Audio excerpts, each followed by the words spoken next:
Hi, I'm Dr. Shiloh. And I'm Dr. Scott. And this is LA Not So Confidential, the forensic psychology and true crime podcast. Each week, we explore the intersection of psychology, the criminal justice system, and entertainment. Today, we are continuing the forensic psych topic of a review of the research on the incel community. All right, everyone, we are back, ready to go, Dr. Scott, back at it? Yes, more research, more case studies. Yes, so we are back with more incel-rich literature reviews for you today. Last episode, we kind of took you through the evolution from the very beginning of what was available, what was out there, how the research community gathered data initially, and then really started getting into what some of the comparison studies and academic research was able to do as far as looking at especially mental health concerns and relational concerns. So looking at issues of connectedness and loneliness, and really as like mating psychology, as the researcher William Costello coined it. So yes. Super interesting stuff. We are going to kind of take a springboard from where we left last episode and looking at like, what does this all mean for safety concerns, for dangerousness? We left off really talking about, especially with the case study, looking at threat assessment and how that's very tricky. Right. Yes. So you can have some systems in place. You can have people seeing something, saying something. And again, as much as we would love to, we cannot predict human behavior. We are just going to scrape the surface today with what people are thinking about and observing when it comes to how we label the incel community and what danger they pose. And I think when we ended last week, we said, look, this is literally a handful of people, but what does it mean and how can we learn from it and how can we prevent these attacks to the best of our abilities? So with that, we're going to just jump back in. Right. So we ended last week with a brief case study out of the UK that was, all of these, anything that's extremist, anything that results in the death of a person or a number of individuals is horribly tragic. This one was particularly interesting because the UK has rigorous, understandably and necessarily rigorous gun control laws. And yet this individual who engaged in this behavior he had legal access to a weapon. So if you haven't had a chance to listen to last week's, please go back and listen to it, as well as we've said before, our episode from 2018, which gives you sort of the vocabulary to understand this movement, because in these two episodes, we're just talking about the latest research rather than sort of the language that is used in understanding this movement. So from the research paper Involuntary Celibacy, Incel Phenomenon, the Latest Generation of Terrorism, authors provide the following information. The incel phenomenon is a unique form of terrorism that differs significantly from previous waves of terrorism. So they differentiate it from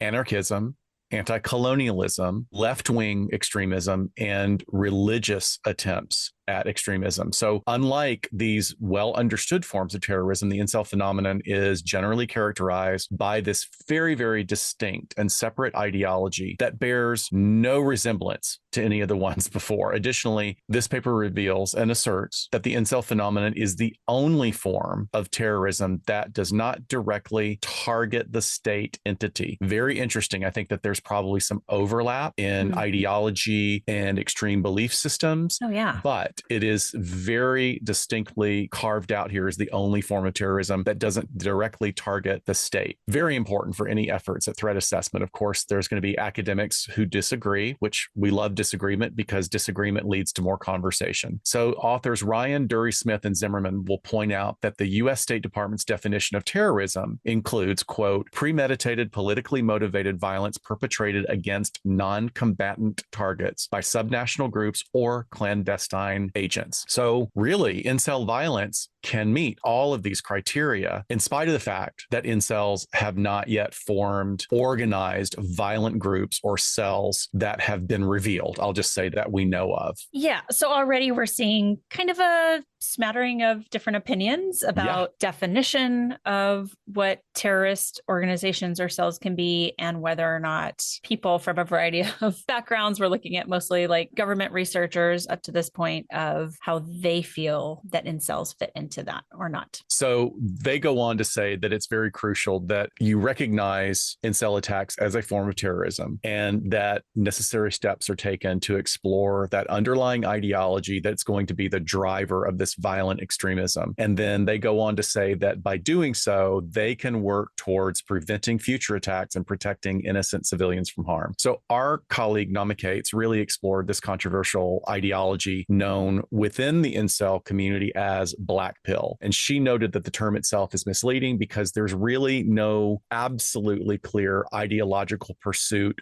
or prescribed action that is associated distinctly with black pill terminology. As we've discussed before, black pill ideology, in contrast to red pill or blue pill ideology, is characterized by very misogynistic and often pretty violent speech that promotes what's called genetic determinism and the existence of, as well as the desire for, an alternate social hierarchy. I mean, there are some extremists within the incel community that have proposed that the government should provide them with girlfriends, which would be a radical, just... Would it?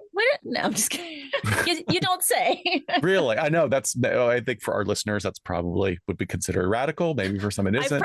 I've probably aged out as one of the people that would be assigned. So yeah, I think you're looking pretty good, but I don't want to objectify you. Oh, thank you.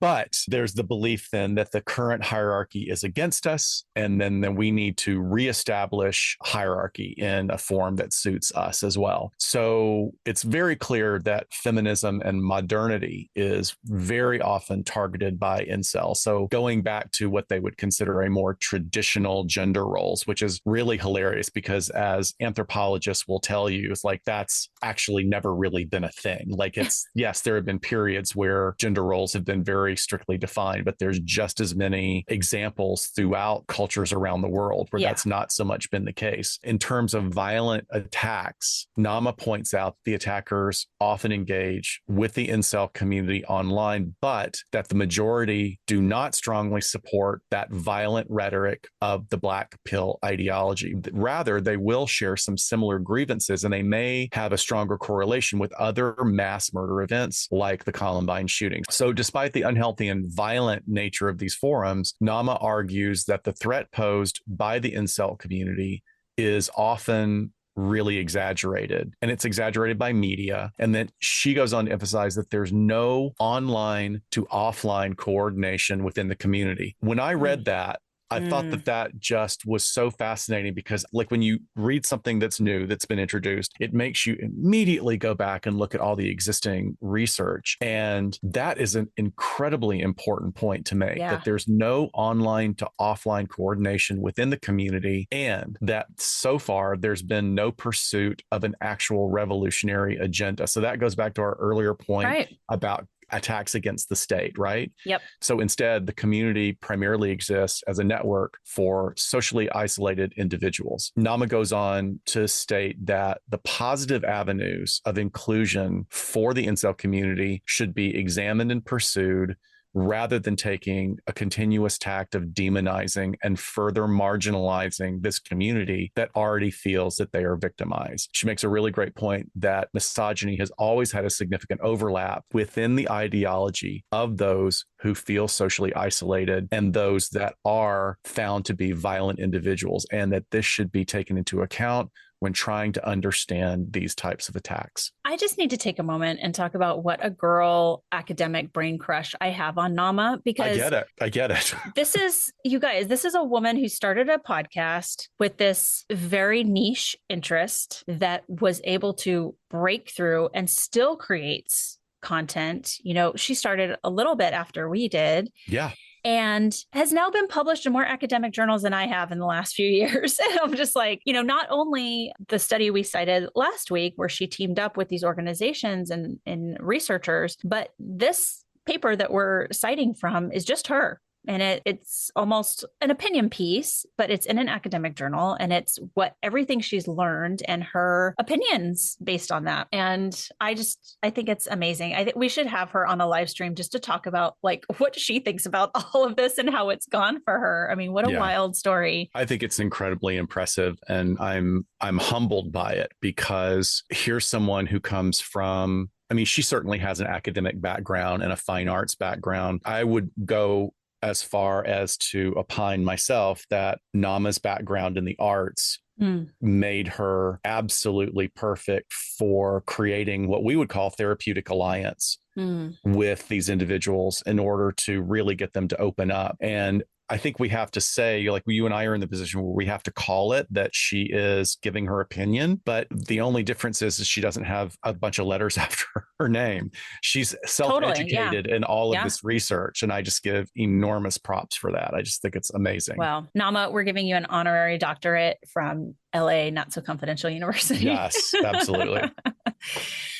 However, jumping off from the research that you just cited, I think it's also interesting to note that the COVID pandemic played into the emergence of a particular form of violence against women that utilized online forums. In research conducted by Mittal and Singh in 2020 out of India, the image-based discussion board Anon IB, an extremely disturbing offshoot of revenge porn, developed from members of the incel community. So Anon IB was originally created as a platform for anonymous image sharing. How could that go wrong? Right. What could possibly go wrong here? I mean, there are aspects of Indian culture that have noted problematic issues within gender roles, male role norms, and caste challenges. I mean, it's on Quora. There are really jarring accounts of women traveling alone in India and what they deal with that are really quite alarming. Yeah, I have friends that are Indian that would not go back by themselves with their families as women. Yeah. Just anecdotal, but just to note. So with this anonymous image sharing, it became a hotbed for revenge porn and incel activity. And despite being shut down by Dutch police in April 2018, the site consistently found loopholes to restart itself, and particularly during the pandemic. Registered users of the site were able to post headshots and candids of women and then ask for quote unquote wins, which translates into basically a request for nude photos of that woman who was chosen. The site, being location based, had users often requesting photos of women in their surrounding areas so they could target that specifically. Yeah. Anon IB has even reached an international audience with threads from the University of Georgia in Tbilisi, Georgia. While these do not fit the description of our concerns for mass extremist events perpetrated by one egged on individual, here is evidence of a real coordinated effort. So take it as you will. Like, it's not the coordinated mass attack of the century or anything, but it's violence, right? It's a different type of violence. It's like the discovery of the guys, like another, what was it? They just discovered somebody at Disneyland that was doing the upskirt photos, like this is a form of violence. And so now we're seeing the emergence of, there is a coordinated effort for impinging on the rights of people. And then especially when you're not just doing it behind the safety of a computer screen, but you're also geolocated. You're geotagging this entire thing. That adds an incredible level of dangerousness. Yeah, you're crowdsourcing violations of all sorts.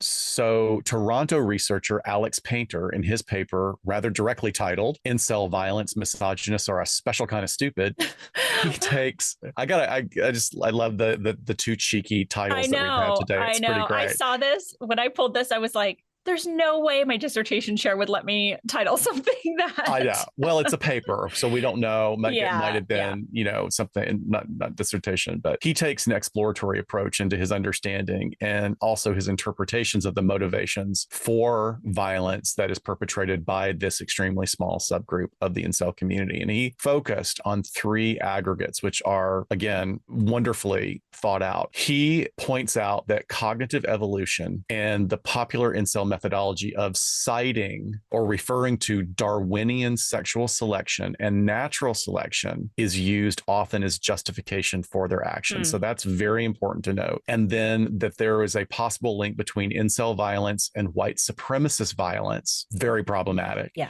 And then lastly, how to label inceldom, like either as a hate group or a terrorist organization. And Painter goes on to focus his research on case studies that included the 2018 Toronto van attack, the 2014 illegal Chula Vista massacre and the 1999 Columbine shooting, as well as the 1989 École Polytechnique massacre, to make the argument that incel violence is, in fact, an epidemic and that incel violence is indeed a terrorist act. So we're just kind of taking you on a journey of how different researchers are framing this. I think that his connection between incel violence and white supremacist violence is very interesting because there's a great part of the white supremacist population that is made up of women. However, there is, generally speaking, on many discussion boards about not just within the incel community, but any of these extremist beliefs, the guys are all whining about why they can't find wives.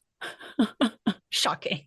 It's just shocking, right? Like I have all these extreme beliefs about the roles of women. I just don't understand why they're not like clawing at my pants. Why are they not clawing at me? There's this TikToker that she goes on the like very conservative dating sites and starts talking to men and then like screenshots her stuff and posts it. And it's like where she's telling them, yeah, I really don't think women should be allowed to vote anymore. What do you think? Just like puts out these ridiculous, this bait to them to just watch them go off. And they think they found like the perfect woman. That's pretty much God tier level trolling. Oh my God. Have you seen the TikToker it's a guy that's like a really, really well put together guy going, and he speaks in a complete monotone, things to say to make men mad. No. And it's like, it's just hysterical. Oh my God. It's so really, really hysterical because it's really poking fun at, traditional male role norms. And one of the things he does, he goes, I'm 6'1", but I've officially changed all of my height status to 5'10", so I can freak people out when they say that they're 6 feet. Oh my gosh. Because that is a huge thing in the online dating forums too, is height. Right. Height cell. All right. Get back on track, guys. Come on. Sorry. Let's go. So there's a master's thesis that this researcher completed for his degree in computational science. So outside of sociology. I'm here for it. Let's see what we could do with all of these. And this was at Linköping University in Sweden by author Aaron Kiss. And he sought to determine whether incel online participation leads to an increase in the expression of misogynistic, harassing, nihilistic, and morally outraged messages. The research also investigated whether users become more aligned with the general perception of incels in previous scholarly work. And his goal was to determine whether active participation on the website leads to radicalization or this increased nihilism that we sort of are starting to attribute now to what radicalization actually means. Hence, that feels like it's one step closer to violence. That's why it's so important. We talk about this. And I think we're also borrowing from terrorist acts, right? Because when we hear the term radicalization, you think people have been radicalized to ISIS or, other foreign terrorist groups. So we're sort of trying to fit some of these incel puzzle pieces into that larger framing of groups that are extremist, groups that are terrorists, but does it really fit? So the language is the same, I guess is what I'm saying. So his study analyzed approximately 5.38 million posts published over 4 years on the incel.is website. So the findings from this author are, and I'm going to use a quote from this because this is very like computational sciencey language. So he reveals you just said sciencey. I love it. This is so sciencey. I know. What did the sciencey guy say, Dr. Shiloh? He said, quote, that active participation on the website leads to temporal user level radicalization trajectories and increased nihilism. So he, crunching numbers, is seeing, yes, this is heading in a way where the more people are participating, the more serious their posts are getting. And so he's saying that over a span of time. Yes. So the longer they're engaged is definitely related to the more nihilistic, the more angry they get. Yeah. So specifically the duration of active participation as measured by days. Okay. And then the number of posted messages positively predicts the count of moral outrage, misogynistic, harassing, and nihilistic content. I mean, it makes sense, right? Yep. I mean, that shouldn't be surprising at all, but it is a little bit jarring to think this again goes back to that idea of this echo chamber, of this crucible. If you stay in it, that's what you're going to become. You are what you eat, But right? I always go back to our conversation with James Fitzgerald when we were talking about the Unabomber and incels, where he was like, from what we've seen and the research we've done at the BAU, like it's the quiet ones you have to worry about. Like the ones that are in the background watching all of this happen, not necessarily the ones that are the loudest barkers. Right. So, well, look at Timothy McVeigh. That's a perfect example of somebody that was, yes, he was pronounced in his beliefs and he was talking about them, but he was exactly what you said. He was in the background watching and planning. That's terrifying. Yeah. Yeah. So I don't think we can make too many conclusions of like, oh, the guy that's posting the most and is the loudest is the guy that's going to go commit the next mass attack. I always say this, and I know it's so frustrating, but we don't know what we don't know, right? So the guy who's sitting in the background watching all of it happen, stewing, getting stirred up, collecting his grievances, right, but never posting about it, we just don't know about that person. So it's frustrating. Yeah. But I still think this is interesting. Overall, the study sheds light on the potential negative effects of participating in online communities that promote this harmful and hateful ideology. And it highlights the importance of monitoring and addressing such behavior, potentially to, at the very least, just prevent the spread of radicalization and nihilism. So it's interesting. And again, I'm here for other disciplines weighing in on this from their different perspectives too. So I want to sort of carve out a little bit of time here for talking about potential pursuit of treatment. So, just thinking out loud, we don't force people into treatment, right? I mean, or if, for those of you that have listened to several of our episodes, particularly the one about the conservatorship of Britney Spears, as I've said, and this is also part of my day job, we don't just lock people up for having mental illness, nor should we. We absolutely shouldn't. In our country, whether you see it as a shining example or a rusty bucket with a lot of flaws in it, both of these things can exist simultaneously, right? But we do have the embedded into our foundation of our democracy is freedom of speech. And even people with poor social skills have the right to free speech. And that doesn't protect you or prevent you from experiencing the consequences of your actions. Free speech means you get to talk about oppression by the government or your opinion about what's going on in the government. But you can't go out and say, this woman is a horrible gash and she did this to me by looking at me and I'm going to take this kind of action. You can't say that and not expect consequences, because that could be considered to be a criminal threat. Right. Depending on how serious it is. But our system now is not really set up to look at all of these potential statements that are going to be made and fit them into a rubric and then determine how dangerous that individual is going to be, and then to mandate treatment. Basically, you can lead people to water. Here is something for you to nurture yourself on. We think that your life is going to be better. Are you willing to take the leap? And like I said, I think I referred to it in the previous episode as the horrible familiar. It's what we talk about in clinical terms, that if you have found your sense of self and your sense of community within an ideology, no matter how toxic that ideology is, it has become part of your identity until you decide that it's time to excise that part from yourself, right? So that's just a big way of saying, wow, what do we do? Because people can always tell us to go pound sand. We can go knock on the door and go, hey, you know what? We just got notification from somebody in Indiana that saw your Instagram post and it was reported to the FBI. The FBI reported it to the county. The county reported it to the city. The city reported it to their specific law enforcement. Law enforcement went to their major crimes division. And now we're going to do community outreach. And here I am showing up at your front door saying, hey, how can I help? Yeah. Sometimes that can be welcomed, and other times it can be double bird in the face, slam the door, fuck you, don't ever come back.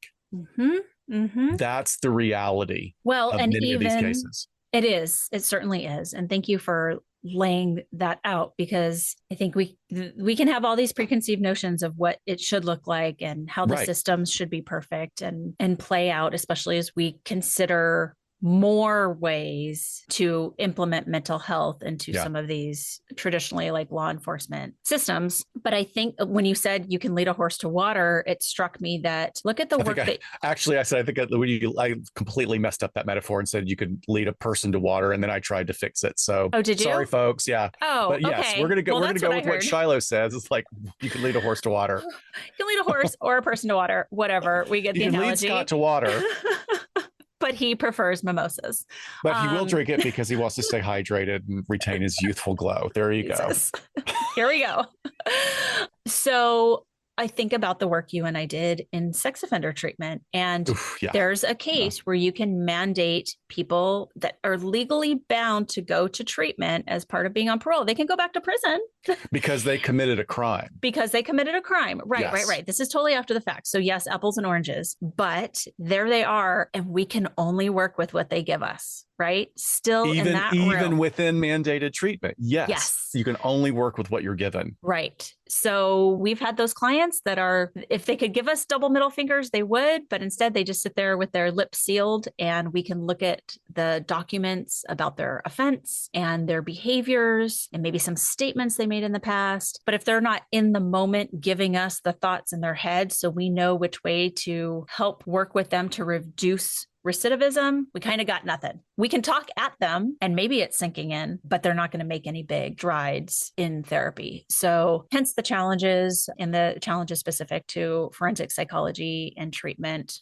and just the systems at large. But yeah. I think, as we're going to give you another case study in a second here, but I think as we kind of reflect back on all of the research that we've covered and everything that's out there, and honestly, there is so much now on incels that we really hit the highlights. There's a lot of other stuff out there. Some of it's little like, okay, like that's interesting, but doesn't like add too much to this conversation. Yeah. The thing that worries me about that is that there's more research, which is great. I have no problem with that. I love that there's collaboration and consultation within the community of research on this phenomenon. That's so important. What really worries me is in that slow, like the water level has risen to where now it's going to start spilling over into the common vernacular.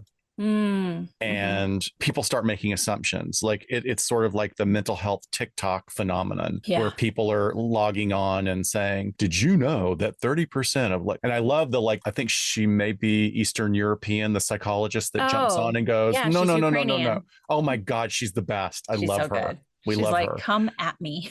Yeah, but this is another phenomenon like this where, major talking heads who are incredibly wealthy and have been on television for years as content creators will just start jumping on, throwing the incel label at any attack that occurs. And that doesn't help. That muddies the water. Absolutely.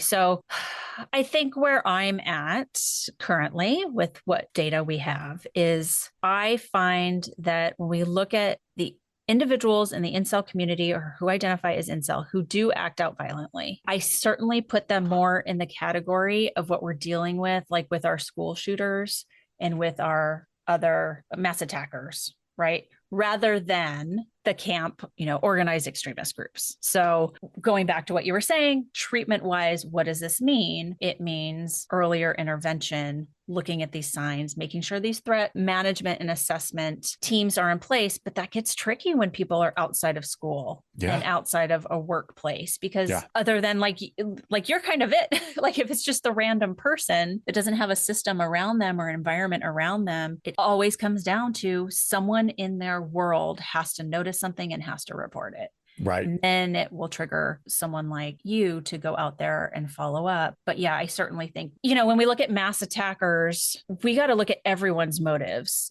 And maybe a few are kind of in this grievance world of inceldom, but then like the other 95% or whatever, I'm just throwing a number out. That's not a hard number, but maybe the rest of the majority, we could find a dozen more categories that we could kind of chop them up into. But I think the base information is the same. It's the depression, it's the loneliness, it's the anxiety mixed in with some sort of grievance holding that is fueling the anger, and high suicidal ideation where they're going to die by suicide or suicide by cop, and they're going to take other people out with them. Yep.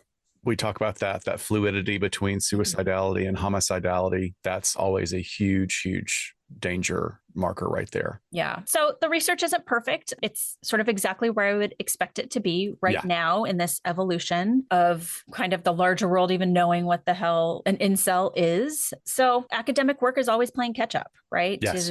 To the phenomenon, but also I think in this specific area, because of the violent attacks, sparking the interest, sparking the curiosity, sparking the research, it also right off the bat sparks the criminal justice system and government and law enforcement that was looking at this first. And they kind of got to put out their opinions about what it is first. So the world of academia is now catching up and disputing some of that information that was put out. And especially, sort of like this is doomsday. One of these researchers even used the term epidemic, just the overall dangerousness. So this feels like researchers are now kind of balancing that back out and going, whoa, whoa, whoa, whoa. Like, let's see what this really is and how often this really happens. Anything you want to add to your overall just thoughts on this, Scott? No, I think we got more to talk about after our next section. We're going to give another case, and then we're going to give you some more of our heady thoughts. Yeah. So, yes. Right. So on this note, I mean, we don't really, as a whole, as a collective, we don't really consider that inceldom was a thing before like 2014-ish, when a quite notorious incident happened. And not that they need any glorification anymore or any historical context to their story for their sake, per se. But you and I thought it was important that we look at a really early case that we came across in doing our research that predates the internet. And what we're doing here, the purpose is to see what similarities might have been at play with this person's story and what we know. And, also is like, what sort of camp or category does this even fall into? On December 6, 1989, a tragic event unfolded at the École Polytechnique at the Université de Montréal. A young man entered classroom number 230, armed with a hunting knife and a Ruger Mini 14 rifle. He ordered the men and the women to separate and then commanded the men to leave the room. With only the women left in the room, the young man loudly asserted, "I am fighting feminism," before opening fire from left to right, killing 6 of the 9 women present. He then proceeded on to other locations in the school, leaving a complete trail of devastation in his wake. And again, this was 1989. So after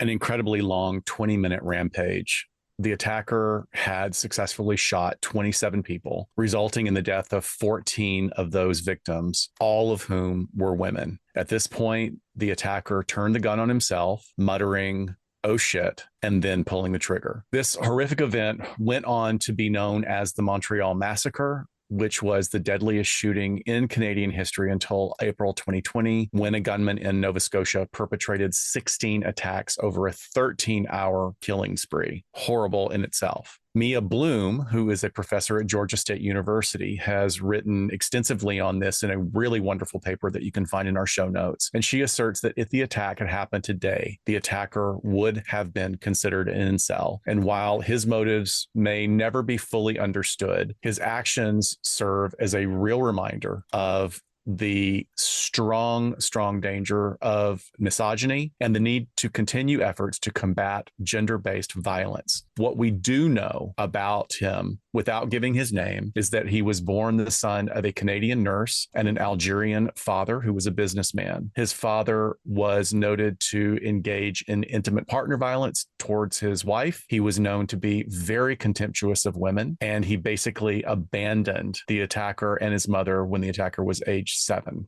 And this began a long history and a downward spiral of the individual who became the perpetrator of this violence. Yeah. So despite what we know about this attack and perhaps the nature of his motivations, the Canadian and world media largely overlooked this aspect of the tragedy. Maybe we just didn't have the words for it back then, especially with someone saying, "I'm fighting feminism." I mean, 1989 might not Yeah. have known how important that is, or is this just, a guy off his rocker? Because how many sort of school shootings or university shootings were there back then, especially this nature? I mean, this sounds like it could be happening today, right? Gunmen entering Yep. classrooms. So instead, many people just dismissed the attacker as a madman, failing to connect his violence to his hateful and misogynistic attitudes towards women, while there was an acknowledgement at the time that his actions were a clear example of at least femicide, right? But it would be years until people put together, this term incel. So every year on December 6th, Canadians come together to honor the victims of the Montreal Massacre and other femicide victims on the National Day of Remembrance and Action on Violence Against Women. For a rant, what do you think? Do you think this is like the first incel attack? Because that's how it's framed in some of the articles and postings we've come across. Well, I think Ms. Bloom makes a really good point that this could be definitely sort of a precursor or a progenitor for incel type ideology, much like, Fitz was saying that Kaczynski absolutely fits that as well. We said that and he agreed with us. Okay. Sorry. We theorized that. So there, Fitz. Yes. But I mean, it is interesting that, that this is someone who, in comparison to the Toronto van incident, that particular individual who did identify as an incel hits a lot of the same developmental and life challenges that the Montreal Massacre individual does. Yeah. So we're talking about problems in school, interpersonal challenges, application to be in either law enforcement or the military, and then getting rejected, trying to follow a particular academic pathway in college, not being able to do it and having to move to something that was not what they wanted to do, as well as then focusing all of their problems as being a result of women working in non-traditional roles or women marginalizing men. So this perpetrator of the Montreal Massacre does have a lot of psychiatrists and psychologists post facto doing forensic evaluations on him. And the diagnoses have a range of a personality disorder to psychosis to attachment disorders. But like you said, there's now been decades since this occurred. But I would say probably even more so than Kaczynski. Kaczynski had a lot going on and he met some of the rubric, but I think Ms. Bloom is really onto something. Yeah. I mean, clearly there's the targeted victims. I mean, you can't get more clear than that. I mean, absolutely. And I think when I was reading about this story, I thought, what an interesting evolution once we did get the term incel and all of the little nuances that come with the ideology, with not just hating the women and the Stacys, but also the Chads, right? So it's not like this guy had that information from this echo chamber of web-based forums to go, oh, you know what? All you preppy, good-looking dudes, I'm going to kill you too, because you're part of the problem too. He was just like laser focused on the women. So I think it certainly fits with just kind of looking backwards and kind of seeing what other attacks can fit in this. Clearly, it stands out because it takes place at a school, clearly because it's a mass shooting and in a country where that doesn't happen as often as here. It does happen in Canada. It's not like Canada is free from mass shootings. I think that's a misnomer. So I think what I don't like is that we have to go back and kind of label a first attack. It's one of those things where it kind of sits unwell with me, where we talk about events that have the highest kill count or, this or that. You know what I mean? I didn't think of that, but that's a very good point. We just want to be so careful about how we frame things, and how the media frames things is not always great, obviously, as we know. So I think we just need to be careful of that. And if at least I'm getting to say, like, it kind of feels weird to say, oh yeah, this is the first one. Again, like, what does that mean? And what are we tapping into? So if we can learn from it, lessons learned. And interestingly, how does it fit into the research that we've come to in these two past episodes? Then it's worth looking at for sure. But yeah, I don't know if we went back and looked at many mass attacks pre-internet, how many of them would have some threads of anti-feminism, misogynistic motivations. Yeah, because I think that depending on what you're looking at diagnostically, there's also going to go through history. We go back through history and there's going to be examples of, Yeah, of course.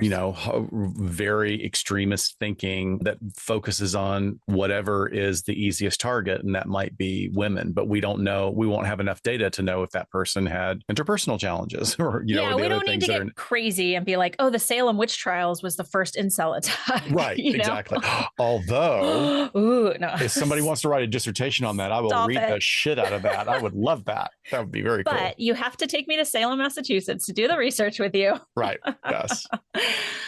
All right. So, just some closing housekeeping since we jumped right in as if you could forget, but we don't want you to forget. Our May 20th live show is coming up in just over 10 days from when this drops. So, we are pulling out all the stops and so excited to just see you guys. So yeah. And if you're local and you're interested in coming, or even if you're only local and you can't come, or if you're not local and you can't come, please consider, this is like our first, we did a live event with Rebecca Sebastian that was sort of our try right before COVID. It was our first effort and it really worked out well. It was small, It was manageable. This is something that's literally 3 times that size. And we really want to get people there because we think it's going to be a blast. So if you could please take our social media post and post it on your social media to get us out there a little bit. We don't generally ask for this kind of support because we're a smaller podcast, but we would love to get a lot of people there to see not only what we feel like we could bring to it, but also our wonderful colleagues at LA Meekly and Hollywood Paranormal. We just love them so much. And this is going to be,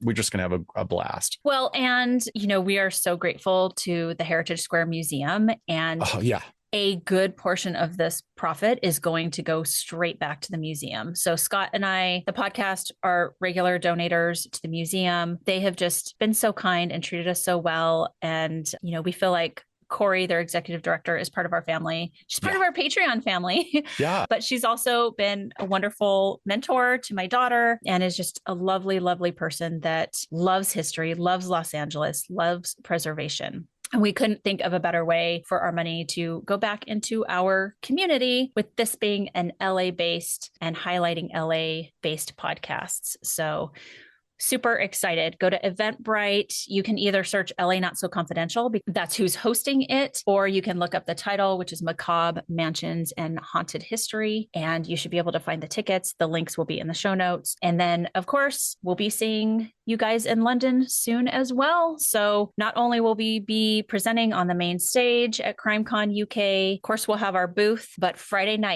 June 9th, we'll be doing a meetup at Bike Shed London. Super cool venue with Aaron and Justin from Generation Y, and just come by, hang out. If you can't go to the event, come by and hang out. So we have so many opportunities to see you guys. We cannot wait to kick off summer. Awesome. All right. Well, with that, thanks for hanging in there. Thanks for revisiting this topic with us. Always here to bring you on a journey, even if it's years later, to update you on research. We're good for it. And we will have our vintage episode next week, followed by our documentary review. And with that, we'll see you next time on LA Not So Confidential. Thanks, guys. Bye, folks. Bye. We sincerely thank you for spending some time with us today. LA Not So Confidential is part of the Crawl Space Media Network in partnership with Glassbox Media. Each episode is hosted, produced, and written by Dr. Scott and Dr. Shiloh. Our post-production editing and sweetening magic is handled by the multi-talented Jason Usry of Ear Cult Productions. The LA Not So Confidential theme, entitled Cool Vibes Film Noir, is composed and performed by the talented Kevin MacLeod. He graciously allows us to use his music via a Creative Commons Attribution license, and you can check out all of Kevin's amazing work on YouTube. All of the resources for each episode can be found on our website at la-not-so-confidential.com. You can find us on Instagram at LA Not So Podcast, on Twitter at LA Not So Pod, and on Facebook at LA Not So Confidential. Media inquiries and bookings are scheduled at alienistentertainment@gmail.com. Please join us each month on Saturdays at 4 p.m. Pacific Standard Time for a live streaming and very interactive broadcast on YouTube entitled Behind the Couch. Stay tuned to all of our social media for our live streaming scheduling announcements. Subscribe to LA Not So Confidential so you never miss a new episode. And lastly, we'd be honored if you joined our Patreon at patreon.com/LA Not So Podcast. With a subscription, you get an ad-free listening experience, and you'll be the first notified about upcoming live events, social gatherings, and super cool swag coming your way. Thanks for listening, and join in with us next time on LA Not So Confidential. Bye, folks.